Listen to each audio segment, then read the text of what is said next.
छत्रपती संभाजीनगर जिल्ह्यातील कन्नड तालुक्यातील घाटशेंद्रा व नेवपूर या दोन्ही गावांच्या मध्ये असलेले सुरुंगमाळ या डोंगर टेकडीवर असलेले देवस्थान श्री गोरक्षनाथांचे मोठे मंदिर आहे।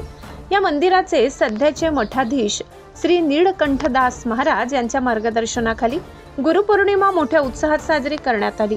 यावेळी या गुरूंच्या दर्शनासाठी भाविक भक्तांनी मोठ्या प्रमाणात गर्दी केली होती।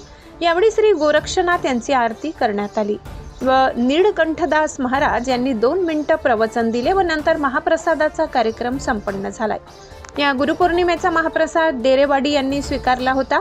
भाविक भक्तांनी आरती व दर्शन करून महाप्रसाद घेण्यात आलाय। इंडिया स्टिंग न्यूज साठी रघुनाथ दामले, घाटशेंद्रा, कन्नड। विष्णुगिरीजी महाराज यांच्या कृपाआशीर्वादाने यांच्या प्रेरणेने आपल्या सलाबादप्रमाणे यावर्षी आपल्या गुरुपौर्णिमे कार्यक्रम साजरी करीत असतो। आणि आजचा कार्यक्रम म्हणजे याला मंडप नसतो, याला कोणत्याही गोष्टीचं काही लागत नसतं।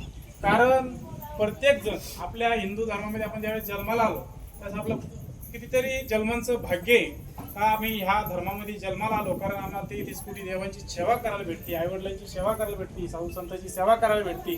दादा अनेक पद्धतीचे आमच्याकडे काय देवदेवता आहे, त्या देवदेवतांची आपल्याला सेवा, चंदन एक नाही, टिकली, बुका सर्व भेटतं। कशामुळं? आम्ही ह्या सनातन धर्मामध्ये जन्माला आल्यामुळं। म्हणून सनातन धर्मामध्ये आपण ज्यावेळेस प्रस्थान करत असताना सांगितलं जातं लग्न विवाहामध्ये ब्रह्मचारी आश्रमात आम्ही ग्रहस्थ आश्रमात प्रवेश करतो। म्हणजे सर्वात पहिलं आश्रम म्हणजे ब्रह्मचारी आश्रम। ब्रह्मचारी आश्रमापेक्षा दुसरा आश्रम कोणता पवित्र आहे?